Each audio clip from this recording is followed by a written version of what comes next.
So what is like your 5-minute spiel on the evidence in support of the resurrection? These are facts. These are historical facts. And this is what you specialize in. So yeah.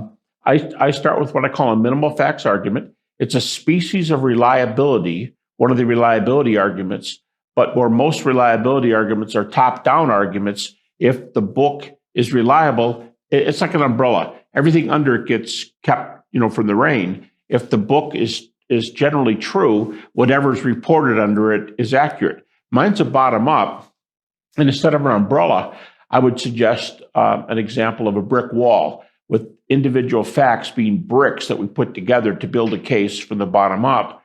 And I've used anywhere from 3 to 7 over the years. Lately, I've been doing 6. And I would say Jesus died by crucifixion. His disciples had experiences that they believed were appearances of the risen Jesus. Because of their belief that he was raised, it is the event that has turned the world upside down religiously. In fact, a recent book on non-believing Jews in the resurrection, they even acknowledge, not being Christians, that Christianity is a resurrection religion. It was the resurrection that powered the religion, powered the teachings, even to the point of being willing to die. And we do have first century sources for arguably the 3 largest names in Christianity. 4, very important, it was proclaimed very early. And today, critics, the consensus position is that you can track the resurrection preaching back to immediately after the cross. In fact, the way it's often stated by, say, Bart Ehrman, is that when Paul said yes to Jesus on the way to Damascus, there was already a body of data called the early creeds that are later written in the New Testament, but they were already being noised abroad. When Paul said yes, there were these heavy creeds, about 80% of which are in the deity, death, resurrection of Jesus, because that's a major message. They were already in existence. So when Paul didn't invent Christianity, the main reason, when he came to Christ, the message he hated most, we already have data from that 2-year period before Paul. And then the last 2 would be individuals, James, the brother of Jesus, and Paul, both of whom become Christians because they believed they had experiences which were appearances of the risen Jesus. Those are the 6 I would use.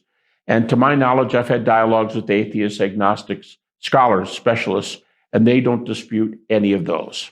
So how do they respond to this? That you have these facts and you establish them historically, and you say the best explanation of these facts is that God raised Jesus from the dead, right? And there are these existing naturalistic attempts of explaining away these facts. Yeah. What is the best one to your knowledge, and then why do you think that it fails? Someone just asked me that yesterday, and I made the point, you'd expect me to say this, but years ago, I would have told you the one that I thought was the hardest answer. Today, I would say, not only are there no good ones, there are no good theories that you can really take and ride to the bank, so to speak. If you're a naturalist, you can really take care of the resurrection with this.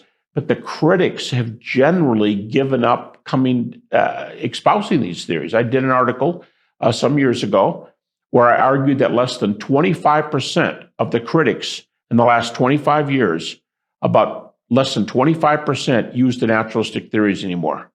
They will usually say something like this. Yeah, facts are good. I don't agree. It's your idea is the only way to go. But, you've got an evidence case. And if you pushed them a little bit and said, well, what keeps you from believing the stuff yourself? If the evidence is so good. Go ahead. Hume. Well, Hume, but I think generally they'll say, I just don't want to believe. Really? And they will say miracles don't happen, and that say that they know you're ready. They don't often want to take you on. Another comment is, yeah, but you got a problem with your theory. What's that? Well, you got some data for your theory, and I'm not exactly sure where I would go to refute it. But you're asking me, implicit in your argument is you're asking me to believe in Middle Earth, Narnia, or if you want a secular example, Oz. You're asking me to believe in that. And there's no world like that. How do you know? Well, there's no, look, everything we know from empirical science, there's not an ultimate universe. And when I'm talking to a person like that, I always go, time out. Let's talk about near-death experiences. And because the evidence has been coming in so well, in a recent book, up to 30 million people in North America, England, and Europe have claimed to have near-death experiences. So I could say, hey, let's just say the number's blown up too much and there's only 20 million. In a way, that's 20 million people who've been to Narnia, if you want to look at it that way. So don't tell me there's no empirical evidence for this. And they'll say, yeah, those are just experiences. You don't have data. Well, you don't say that to me. I just gave a paper yesterday. I know of 300 evidenced NDE accounts where what's reported is empirically verified. So if you can't refute it, and it's almost impossible to refute the NDEs, if you can't refute them and you have this alternate reality, in what category? In the category of afterlife. Oh, so there may be an afterlife. Well, I didn't think so until today, but yeah, I guess maybe there is. Okay, now can we talk about resurrection? See, because I've opened the door to talk about this alternate reality, which may last forever, and you can't say anymore, yeah, but you're asking me to believe in Oz, because I would say, I sure am, and I've got data for Oz.